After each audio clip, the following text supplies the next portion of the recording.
At Carafem, you can choose the abortion care that works best for you. With in-person visits in Atlanta, Chicago, and the D.C. area, or medically supported abortion pills by mail in 20 states. Some people feel more comfortable meeting with a provider in person and leaving either no longer pregnant or with pills in hand. Others prefer getting abortion pills by mail. Just fill out a short online form and, if eligible, your medication arrives in a few days in a plain package. When you choose abortion pills, Cara, our text-based abortion companion, is with you every step of the way, offering 24/7 support and answers whenever you need them. However you get care, Carafem will support you every step of the way. Learn more at carafem.org. Meet the computer you can talk to. With Copilot on Windows, working, creating, and collaborating is as easy as talking. Got writer's block? Share your screen with Copilot Vision to help spark inspiration, and use Copilot Voice to have a conversation and brainstorm ideas. Or maybe you need some tech help. With Copilot Vision, Copilot sees what you see. Let Copilot talk you through step-by-step guidance so you can master new apps, games, and skills faster. Try now at windows.com/Copilot. Hi, this is Joe from Vanta. In today's digital world, compliance regulations are changing constantly, and earning customer trust has never mattered more. Vanta helps companies get compliant fast and stay secure with the most advanced AI, automation, and continuous monitoring out there. So whether you're a startup going for your first SOC 2 or ISO 27001, or a growing enterprise managing vendor risk, Vanta makes it quick, easy, and scalable. And I'm not just saying that because I work here. Get started at vanta.com. What happens tomorrow is, after this day when absolutely, literally everything could possibly go wrong goes wrong, they then dust themselves down and resist and hang on for another 6 days.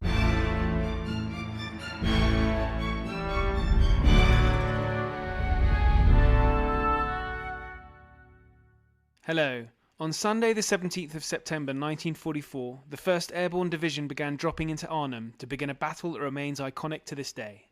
Within 2 days, progress was proving difficult, and on Tuesday the 19th, Black Tuesday, things came to a head. The commander, Roy Urquhart, had gone missing. His subordinates were squabbling over command. Only one battalion had made it to the objective, Arnhem Bridge, and the Paras had come up against stiff resistance in the form of SS Panzers. Continuing our Operation Market Garden special, historian and comedian Al Murray joins to talk about that most heroic of failures, the Battle of Arnhem, and focusing on one day when success or failure was decided. Links are in the show notes, and please do give a kind review if you can. Coming up on Saturday, Gordon Corrigan and Philip Lubb discuss the wider operation as a whole, and then we have A Bridge Too Far on the Film Club. Plenty more history on the way, including Henry V, the Iranian embassy siege, and much, much more. But until then, it's me talking with Al Murray on Black Tuesday.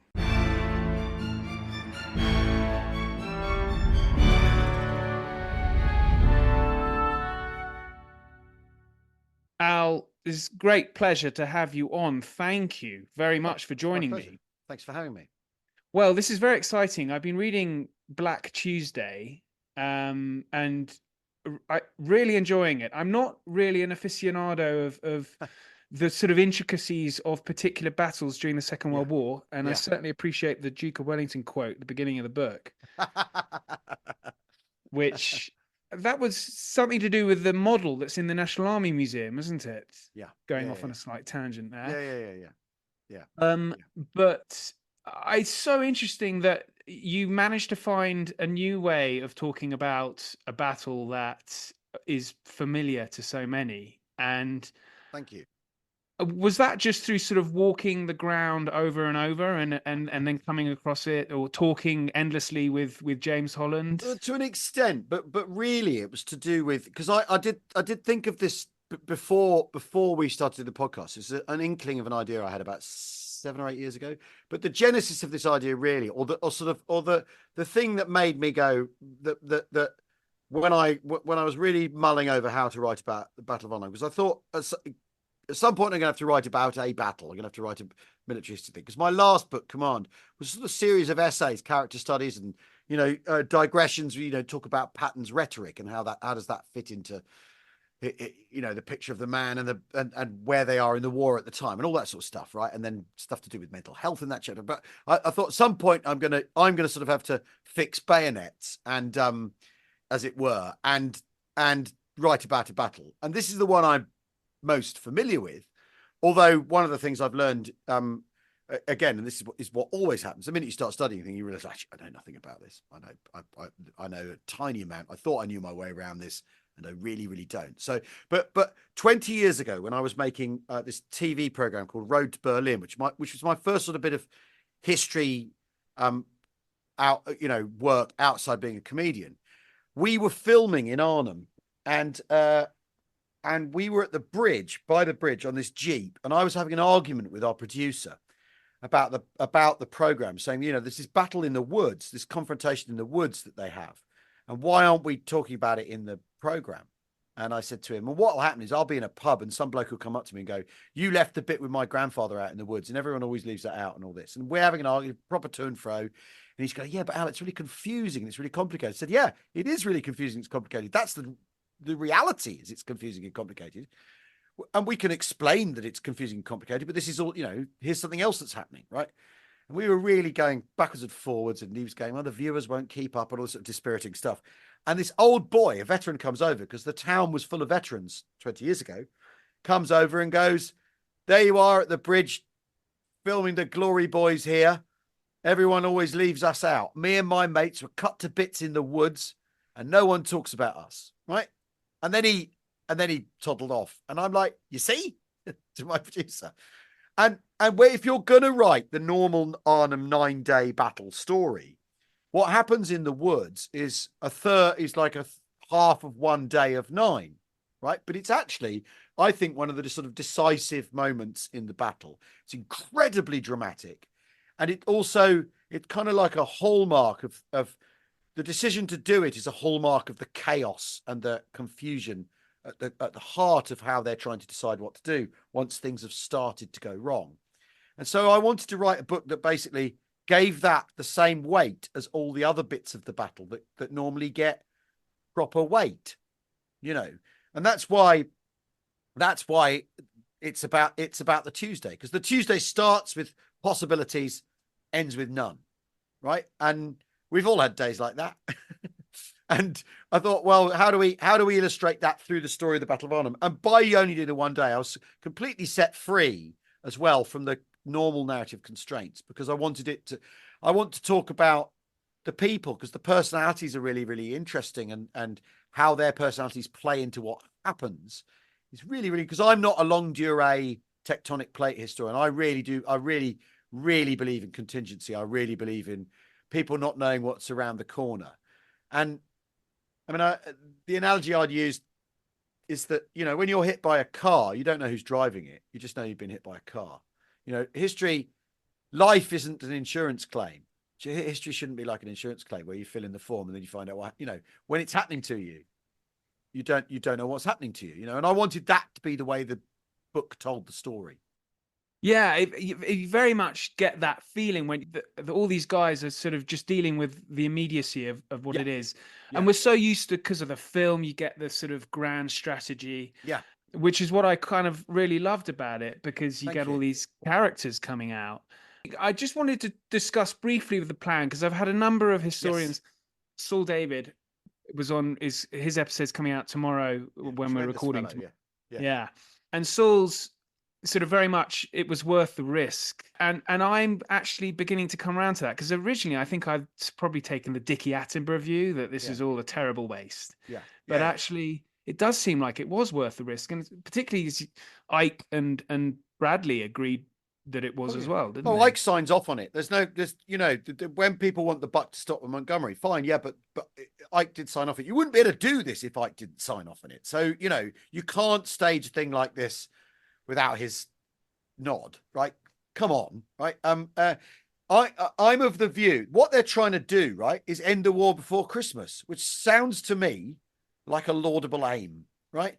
They're thinking, if we can get this damn thing over with and stop losing people and spending if we can just do this, and given the run of the Green at the time, they think that's the way things are going. If you look at the situation, the campaigning in Normandy, despite its tensions and difficulties and sort of personality clashes, by the end, Paris is liberated ahead of schedule. They meant to liberate Paris within 90 days. They do it ahead of schedule. The fighting in Normandy the German army is smashed to pieces. The here is destroyed, arguably.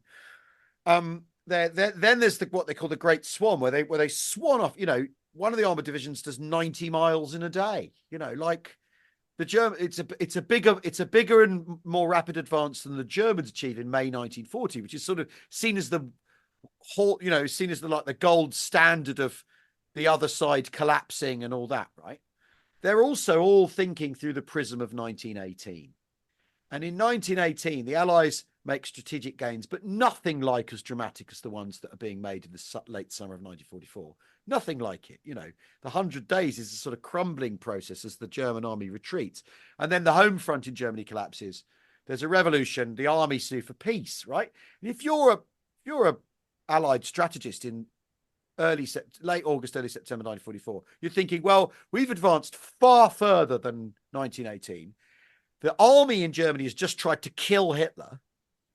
We're destroying their cities on a level that far exceeds anything we ever achieved in the First World War. Surely it's all about to fall in on itself, right? And so if you can do this thing, which also means you haven't got to fight your way through the Siegfried line, and that you can avoid having to do that, save lives or your own lives in having to do that.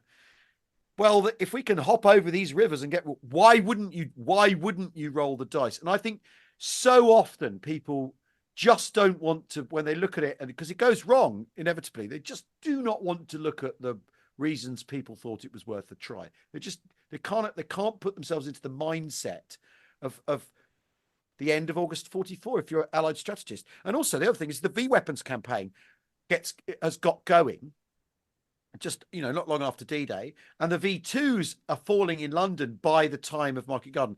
I live in Chiswick. The first one fell half a mile from here in Staveley Road on the 8th of September. The British government and strategists dealing with the fact that June, July, August have been the bloodiest months for Britain of the war, because you've got full land campaigning in Northwest Europe. Finally, you've got things going full tilt in Burma, and you've got the V weapon blitz, the second blitz. So I would say if someone comes to you and goes, we've got this parachute army, airborne army, and we can speed things up, short circuit the war, I'd go for it. I'd go, yeah, okay, if you think that's going to work. And they're in a hurry, because why wouldn't you be in a hurry? I mean, I find it kind of inarguable, and I can completely see why they all go, we'd do it again, worth a punt. And the 1st Airborne Division is what, 10,000 men? So yeah, 10 and a bit, yeah. I mean, that's not a vast number of people to have a go with. It's not the end of the world if they are all, which ultimately generally go into the bag. Yeah, I mean, that's actually the thing about Arnhem is actually, I mean, kind of a lot of them are killed and a lot of them are wounded, but it's actually the fact that 6,500 whatever it is are captured is the taken prisoner. That's the on the balance sheet, that's the sort of issue. But yes, I mean, in the grand scheme of things, although what is happening is that the British are beginning to run out of infantry, which is another reason why they want to get things done quickly, starting to run out of infantry. And more and more, this is one of the things that's compelling the airborne people to say, yeah, we can do that. Absolutely, we can do that. Yes. Because they are, they're brand new. Parachute stuff is only 4 years old. British have only been doing it for 3 years, really, operations. And they're absolutely desperate, these Maroon Beret people, not to be basically stripped of their parachuting role, their airborne role, their glider role, turned into normal infantry, and the kind of shine go off things. And also all the training and thinking they've done come to nothing. So yes, within the grand scheme of things, it's not too many people, but it's also they say yes, they say we can do this because they're desperate to get on with doing something. They're supposedly elite soldiers and they've been sat around doing nothing all year, literally. Well, let's zoom in on the 19th then, or rather, if we can just sort of go back 24 hours to the 18th. Yeah. Because I loved your description of the row. Now, listeners will know what I'm talking about because I talked about it briefly with Saul, but the row. Yeah, the great row, yes. Yeah, there's a quote early on in the chapter, beginning of the chapter, I think someone's saying this most dreadful argument going on. Oh, yeah, Mummy and Daddy are arguing. Yes. Do come downstairs. The Brigadiers are having a terrible argument. It's one of the proper staff officers, come down quickly. The two brigadiers are having a flaming row, and that's the assistant adjutant, quartermaster general. So he knows exactly what's going on, and we know there was a big row. And the reason we know there was a big row is because when A Bridge Too Far, the book came out, General Hackett, as he was by then, wrote to the Sunday Times and said this didn't happen at all. So it happened, right? Why did he sort of give it credit, the story, at all, by rebuttal? Rebuttal is a sure sign it happened. But the row is, I think, deep reasons why it happened. The row is very simple. General Urquhart, Major General Urquhart, has gone missing. He's vanished. He's gone. They don't know if he's killed, wounded, captured. We do know now, thanks to hindsight, where he was, and thanks to him then reappearing. We do know the story of where he was. But they don't. When this happens, they have no idea. They don't know if he's dead. They don't know if he's been killed. What they do know, but they've only just discovered, is that before he gets in the glider to go to Holland, he tells his chief of staff, Charles Mackenzie, who's effectively the guy in charge in his absence, what the order of succession in the division is. And the order of succession is Gerald Lathbury, Brigadier Lathbury, who's the commanding officer of 1st Parachute Brigade, who is also missing. So he's out of the picture. Then Brigadier Hicks, who's the brigadier in charge of the Air Landing Brigade, which is the people who've come by glider, who is there, right? And has been there from the opening minutes of the battle. So if anyone's going to have a rough idea of what's going on, or a better idea of it, was him. And then Hackett, Brigadier Hackett, is third in line. And Hackett has arrived in the second lift on the Monday afternoon, late. They're meant to come in the morning, they come in the afternoon. He has arrived, and he doesn't like the situation one bit. And one of the things that when he arrives, one of his battalions is taken off him, which happens. It's taken off him and sent under someone else's command, or sent into the town to join the battle in the town, rather than at his disposal. And he's given another battalion. He's really unhappy about that.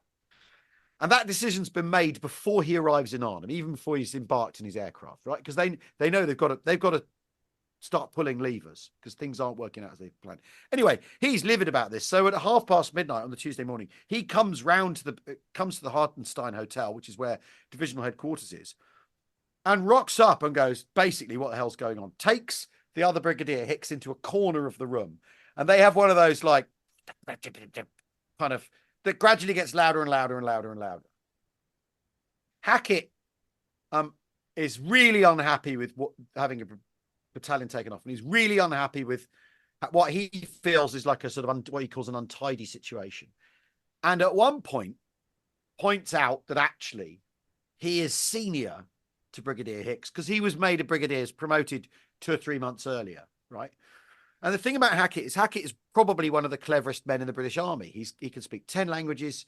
He's from Australia, so he's one of those sort of imperial centre people. It's like his father's a newspaper magnate, so he's one of those people who can move from Melbourne to London to Montreal or whatever freely because he's part of that class of people who did that.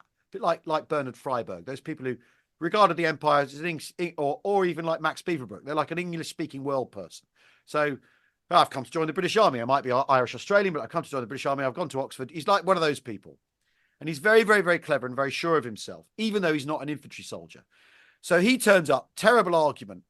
He then, in one account, says, well, basically, I didn't like what's going on. So I wrote myself some orders, signed them, and then went off to do what I was going to do. But this row is about what to do next with 4th Parachute Brigade, who are the fresh asset in town, in Arnhem, is what the military would call it. They're the freshest assets. And it's a whole brigade of guys. And he decides, even though everything about the operation they know is 36 hours out of date, their expectations are at least 36 hours out of date. The enemy are resisting in all sorts of ways they haven't really accounted for beforehand. He decides to go with the original plan A, which is his brigade will move north of the railway line, north of Oosterbeek, north into the northern bit of Arnhem, and they'll go up to some high ground and then they'll move on. He's going to go to his phase 2 positions, even though the plan is not working. And I think he does that because he's a man of decision. He's a man of push and go. He's a thruster. And he wants to be decisive and make a decision. He doesn't want to listen to anyone. He's certainly not going to listen to a guy he doesn't think should be in charge of him. because he doesn't know about the order of succession, because Urquhart only told his chief of staff. And Urquhart describes Hackett in all sorts of different ways, but the key indicator of what he thinks of Hackett is he calls him short, right? And it's like one of those 1940s, well, he's trouble with old John Hackett is he's short, right? So he's like a annoying little bloke, little man syndrome sort of thing is what's implied. And they've already had some personality clashes long before the battle. And they all view Urquhart with suspicion because he's come from outside the airborne fraternity. He's been foisted on them by Montgomery, basically to try and bring them in line, so that he's got one of his people who knows how he likes things done in place, which is the Monty way of making appointments. Anyway, this enormous row happens, and I think it's really very interesting because Hackett's decision on reflection, with hindsight, but with the day's hindsight, because how the day plays out, rather than 80 years later, how the day plays out is completely calamitous for his brigade. His decision is very peculiar, and I think he's so hot-headed and angry with how he finds things, he makes a poor decision. And because Urquhart isn't there, he's not in charge. There's literally no one in charge. And I think after the war, Hackett did write about Arnhem, but not about the battle, really, because he was injured later on. He's a phenomenally brave man, and his men love him, and they'll follow him anywhere and all that, which is part of the problem. In fact, he makes a terrible decision. They follow him anywhere. They go, yeah, all right, fine. It's sort of part of the tragedy of it. He's wounded, and then he's smuggled out by the resistance. He wins a military cross, smuggled out by the resistance, gets back to Britain in February. So, you can't criticize him. He's he's an actual proper hero, right? But in his writing, he said he says Arnhem really, for those who were there, was like a spiritual experience rather than one I'd care to talk about militarily. And I think the Battle of Arnhem is where John Hackett discovers he doesn't know everything, discovers he isn't the cleverest man in the room necessarily because of the mistakes he makes, and that for a man that confident, with that unshakable intellectual confidence, to realize that about himself. I think that's why he calls Arnhem like a spiritual experience. He learned everything about himself in a morning, basically. Was that mistake? If he hadn't done that, could they have held on any longer? Because surely it would have been. Well, you'd have had. Is that an unanswerable? Surely it is an unanswerable, because had they decided not to fight over the railway line, of course the Germans would then do something north of the railway line. Germans would do something different. They're not going to sit around and wait for that to happen. They're going to do something different, but it would have given, once Urquhart reappears at 7:30 in the morning or 8 o'clock in the morning, once he's escaped from his,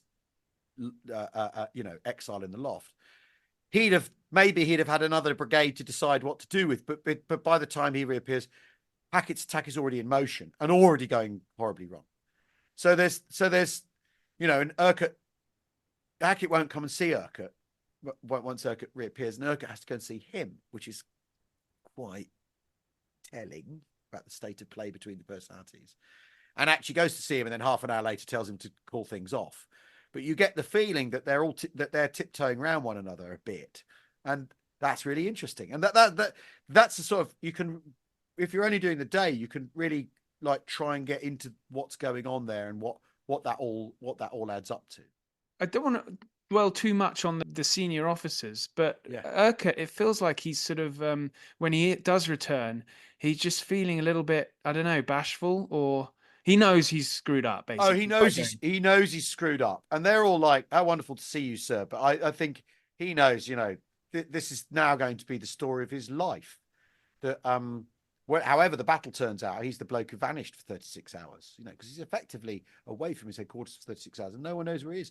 And they do think he's dead. They do think he's dead, wounded, captured. And the rumor mill is in overdrive to the point where they think the assistant director of medical services, the chief doctor in the division, is also dead. But he's not. He's in Oosterbeek. They know where he is, right?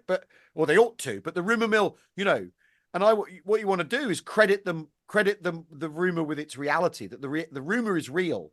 The rumor is the thing they're acting on, rather than a rumor that should be discounted. It's, as far as they can tell, it's what's happening. And there are several rumors during the day that shape what's going on that also turn out to be completely untrue. And that's really interesting. But also, you've got to weight that in how they're thinking. But Urquhart's issue is he's come from outside the airborne fraternity. He's given the job that other people think they should have got. he's no airborne. He has no airborne experience, but no one has really. They don't. It's all new still. So I always think that's like a poor criticism on their part. They're inventing it. He might as well be part of inventing it too. But what he does do, because he says, they call me a landlubber and all that. What he does do is defer to their judgment. So the plan to go into Arnhem is cooked up by Brigadier Lathbury, who is the airborne expert, and that plan is rubbish. The plan to go into Arnhem of breaking up the 3 battalions and on their separate routes and not concentrating force is really the problem on day 1 and into day 2. On day 3, they're trying to unravel, that they're trying to compensate for. And that's Urquhart going, of course, you know what you're doing. So he defers to these airborne people who think he's clueless, and their ideas turn out to be unsound too. So that's a very, if you take the fighting out of this, the sort of management questions that are going on here and the personality questions are interesting in themselves. That like New Broom comes in and is told he doesn't know what he's doing, but do the people who are established, do they really know what they're doing, or have they made it all up?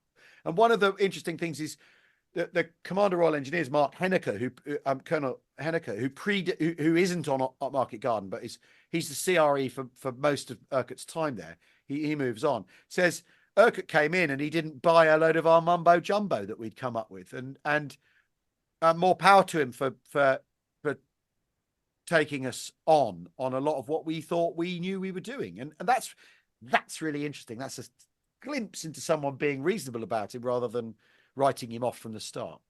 At Carafem, you can choose the abortion care that works best for you. With in-person visits in Atlanta, Chicago, and the D.C. area, or medically supported abortion pills by mail in 20 states. Some people feel more comfortable meeting with a provider in person and leaving either no longer pregnant or with pills in hand. Others prefer getting abortion pills by mail.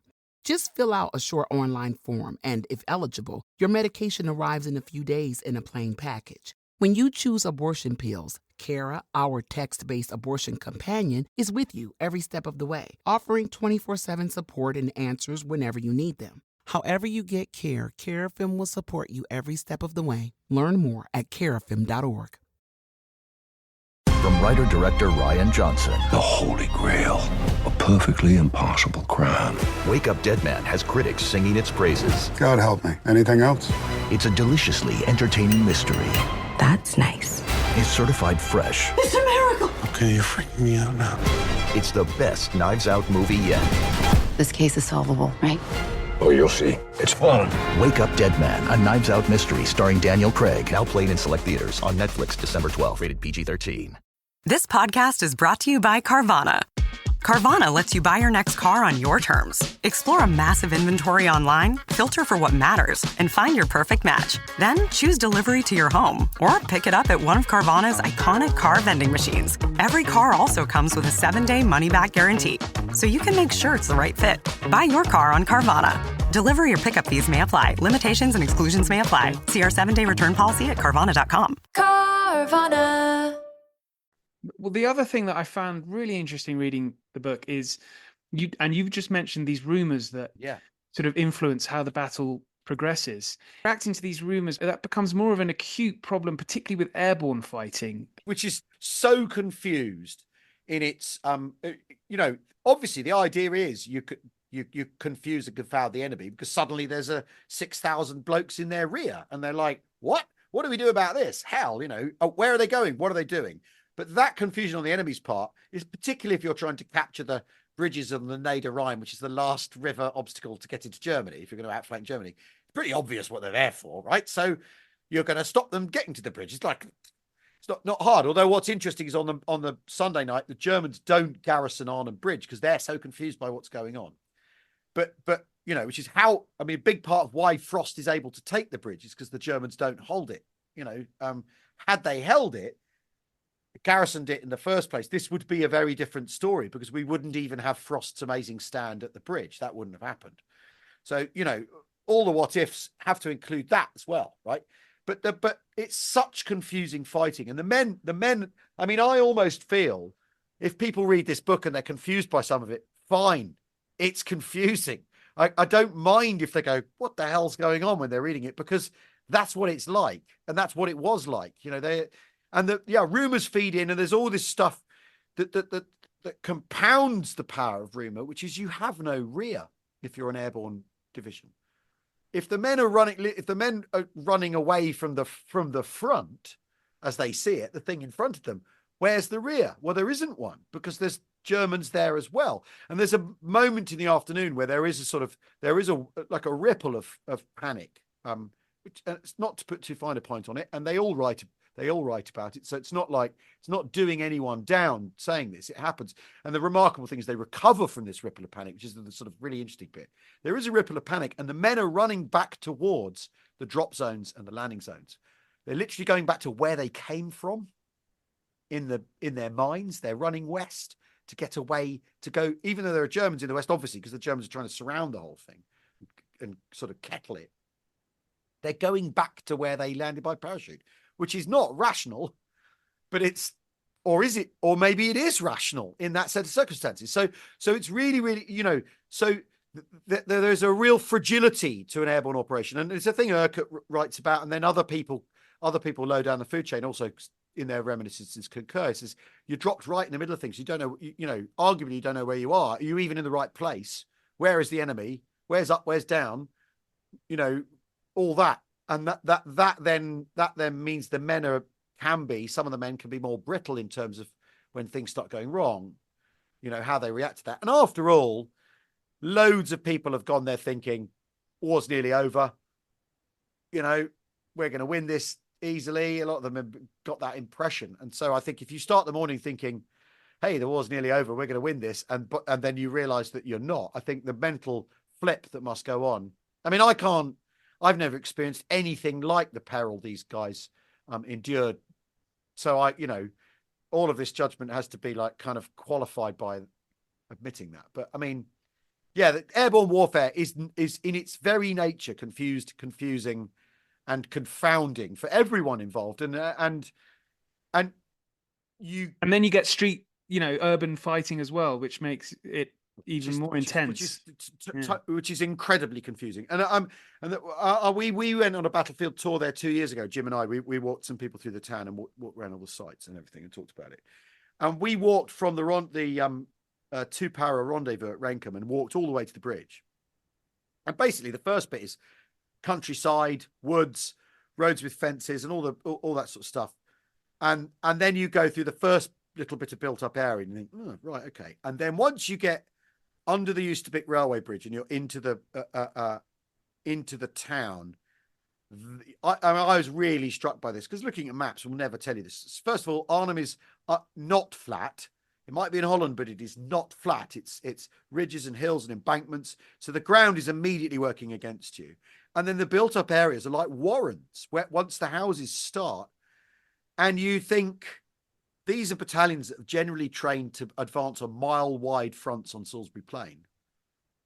And suddenly they're in streets, and streets offer this very, very confusing and complex battle space that's also three-dimensional, because someone could be in a room 2 stories up looking down on you. Like everything about it is difficult. It's all difficult. You could, and the Allies in Normandy in flattened Col in order not to have to fight through it, street fight through it. They destroy the place because they think that'll be easier than trying to street fight through it. And the wisdom of that decision, I don't know. That's for people to argue about. But in Arnhem, the minute you see the streets, you can see why 4 battalions are sucked into the town and basically either in the process of being written down disappear. The men disappear. They vanish. Everyone's in a different house. Everyone's in a different room, And also you've got to clear every house, every room in every house you have to clear to make sure the Germans aren't there. It's basically impossible, the battle that they then try and fight because of the built-up area. And these are SS Panzer troops. How much? Some of them. Right. Okay. And what's the kind of view of them, of their opponents? Or are they just sort of dealing with firing back from incoming fire? Well, what happens is the Germans the Germans immediately figure out what's going on, right, and reinforce like mad. And I think it's 9th SS Panzer Division. It's 9th and 10th SS Panzer are in town, are in Arnhem, in the vicinity. And I think it's 9th. Their vehicles are literally on railway trucks, about to be shipped to Germany. Right, they're leaving. They're getting ready to leave, and obviously they then don't leave. And they've been written down in Normandy, so they're like skeleton crews, but they've still got armored fighting. They've still got panzers, so they've got enough to hold up airborne soldiers, particularly airborne soldiers who are trying to attack or advance. Airborne soldiers, once they're dug in and set up, it's they're as difficult to remove as anybody could ever be. But they're not really designed for assaults. They haven't got the heavy metal basically. And the German reaction is to feed absolutely everyone they can get their hands on into the battle.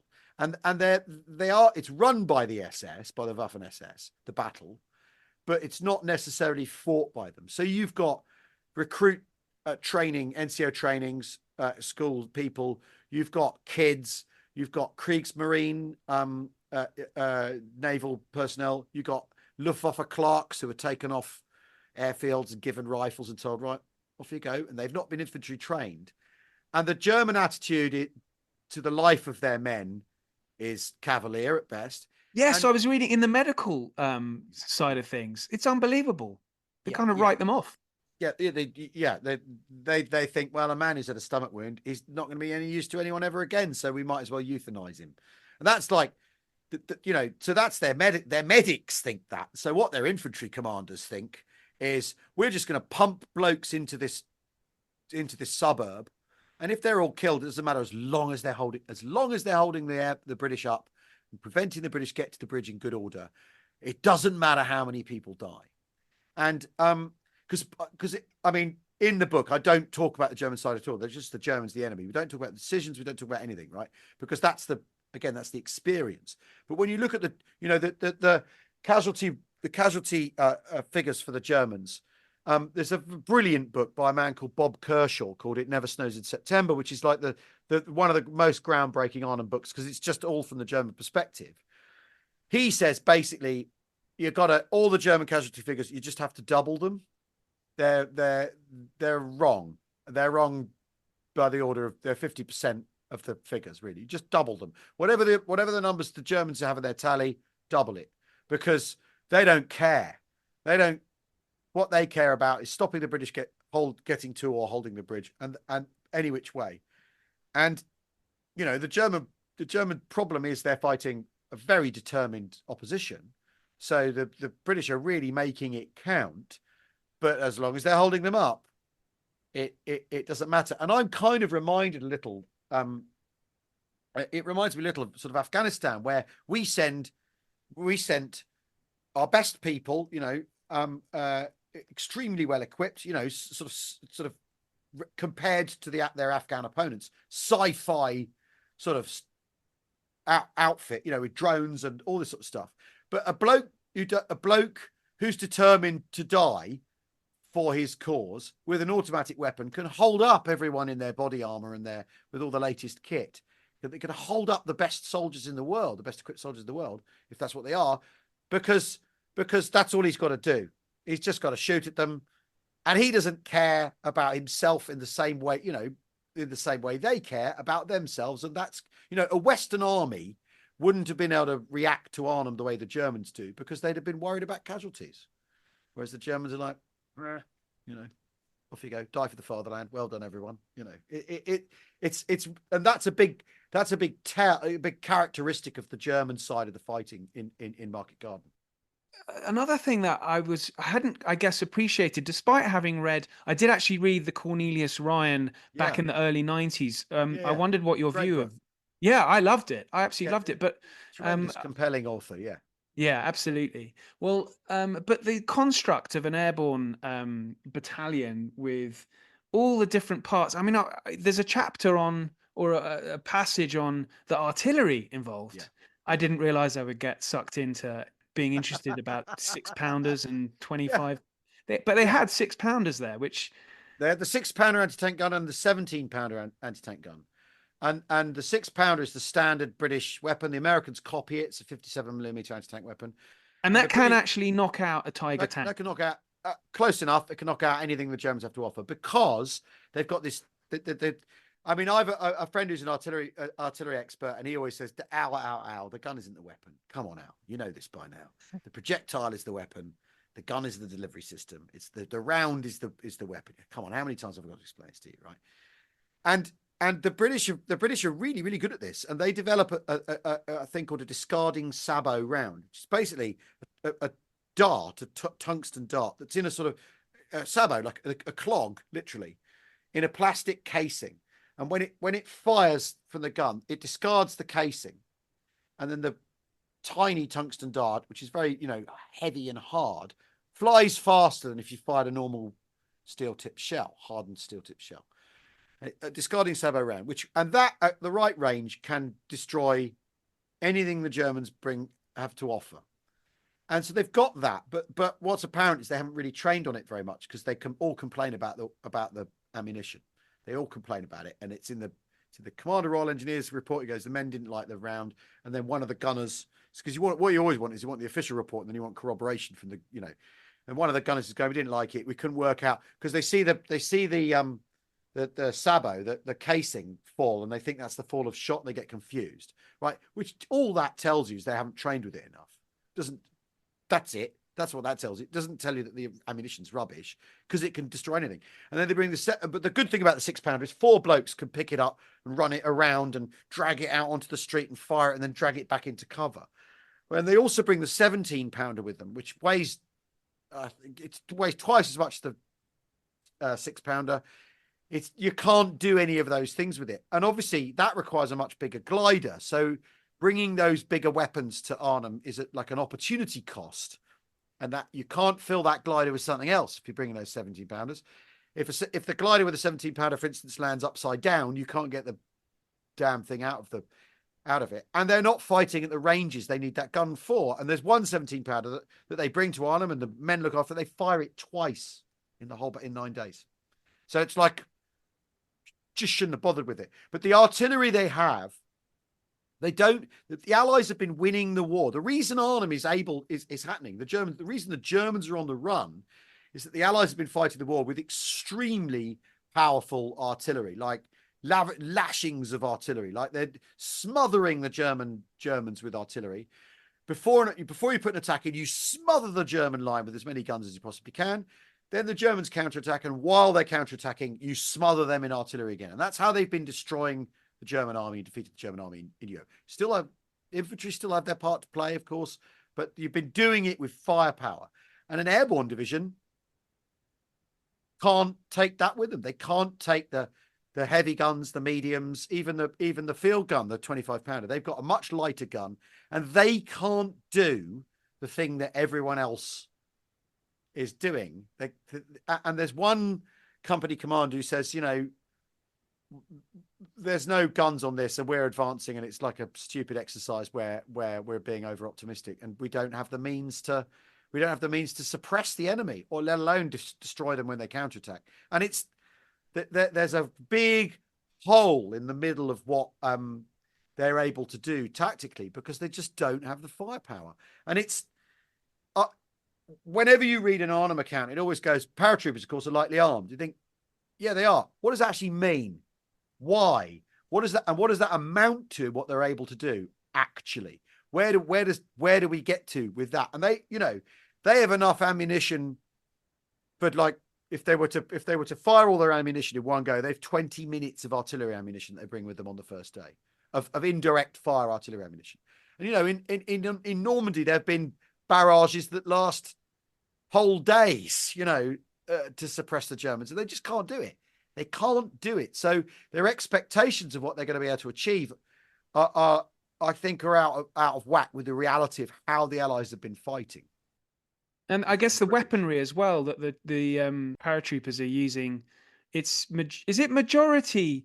It's not majority Stens, is it? It's majority. No, it's mainly rifles. Yeah, but it's kind of half and half. And lots of people have a Sten as a secondary weapon as well. Although, Right, you'd have a rifle and a Sten. yeah. People went really tooled up and a pistol. I mean, Cool, enough yeah. people did, right? Yeah, I know, right?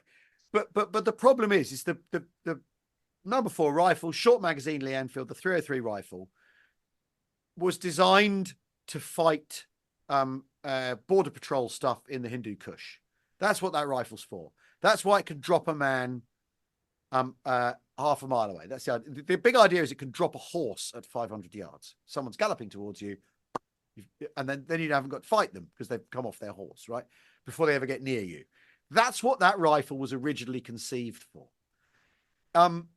It's mass produced to the point where it's no longer very accurate, actually, because obviously they produce it to the point, mass produced to the point where, or it's not as accurate as it's meant to be, as advertised. The British Army hangs on to it because basically it's simple, and you think you can train people up on it pretty quickly because it's simple, which tells you what the British Army thinks of its infantry. It thinks they're probably not worth spending money on giving something complicated to, right? So, that's got to make you wonder. But it's not a good weapon in street fighting. It's good on the defensive, but as a street fighting weapon, because it doesn't deliver the rate of fire. But of course the converse problem of that is if you're an airborne soldier, you've got to make every round count because your amount of ammunition is necessarily finite. There isn't a lorry coming up every evening to unload fresh ammunition for the morning because you're 60 miles behind enemy lines. What you're waiting on is a supply flight to arrive and deliver you more stuff. So they're caught in this double bind with the rifle. The rifle is the wrong weapon for the job in the town, the right weapon for the job in the village. And when they retreat to the village, loads of men have thrown their rifles away and scrounged weapons off. The German automatic weapons are good, and they don't have their rifles anymore. They're using their Sten guns and they've thrown their rifles away. So there's this sort of even on the granular level, the thing the infantryman has got, while they may be state-of-the-art soldiers, their rifles aren't. And the Germans by this point have figured this out. They've got what we would call an assault rifle by this point, which even looks like an AK-47. The Kalashnikov, the paradigmatic assault rifle. Germans have figured this out because they know if you're going to train loads of people, and they know the nature of fighting is that what it's about is dishing out rounds. It's not about shooting people accurately. It's about dishing out rounds and preventing people moving, basically reducing their options as well as trying to kill them. But the Paras turn up with a rifle that's from it's been designed in the 1890s essentially for dealing with people in the Hindu Kush, and you kind of think that's it. That's interesting, isn't it? Why wouldn't that be interesting? What does that tell us about what's really going on? In the way what the army thinks of its soldiers, even its best ones, supposedly.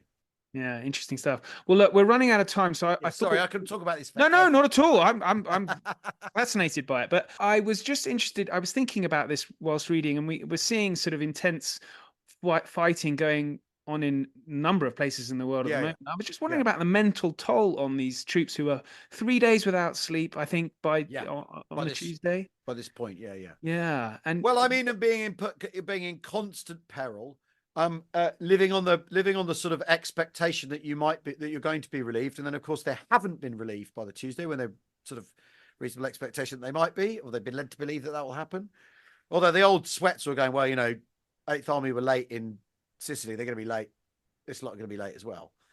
I actually can't get my head round. The thing is in reading this book and ending it with what will happen tomorrow, which was sort of the comedian's instinct is, what's the punchline to this thing? And the punchline was, what will happen tomorrow is the idea, because they didn't know. But what happens tomorrow is, after this day, when absolutely, literally everything could possibly go wrong goes wrong, they then dust themselves down and resist and hang on for another 6 days. And that in a way is the thing I sort of want people to get to the end of the book and go, well, surely I'd give up. Who are these fucking people? Is the thing I come away. How on earth did they do this? What resources did these people possess to be able to keep going? And that's really the mental strain of it all. And it is incomprehensible. And there's a moment in the fighting in the town in the South Staffords, the 2nd Battalion South Staffords, where Robert Kane, who wins a VC late, is decorated with a VC after, and he's the only VC winner from Arnhem of the 5 who survives the battle. He comes across his battalion commander who's trying to figure out what to do, and he says, "I looked at him and I knew he was done. I knew, and he really loves his battalion commander. He loves Bacard. He goes, I could see he was finished. He got nothing left in him, right?" And in the withdrawal from the town, there's a moment where the commander of Royal Artillery of the light regiment in the bottom of the village at Oosterbeek, where the guns are, goes forward. A man called Sheriff Thompson goes forward and stops the flood of men fleeing. And he meets Robert Kane amongst this flood of men fleeing and says in his account, he was nothing like you'd never have imagined on meeting him then that this was a future VC winner. So Kane has his moment where he's lost it completely and then goes on to be one of the most, revered, gallant, brilliantly brave, incredibly and very lucky soldiers in the history of the British Army, and that makes him more human. He has this moment where he is grabbed by fear and held by fear and has to say to himself, no, I'm going to hang on. And that's really the mental strain I think is incomprehensible to I've never been in anything faintly resembling any of this. Like I say, the end of the book, you think, well, how is there 6 more days of them hanging on? I don't understand it. And I don't mind reading history or studying history and coming away thinking, well, I can't get my head around that. That's the lesson of history sometimes. It's like, who were these people? What the hell were they thinking? What were they doing?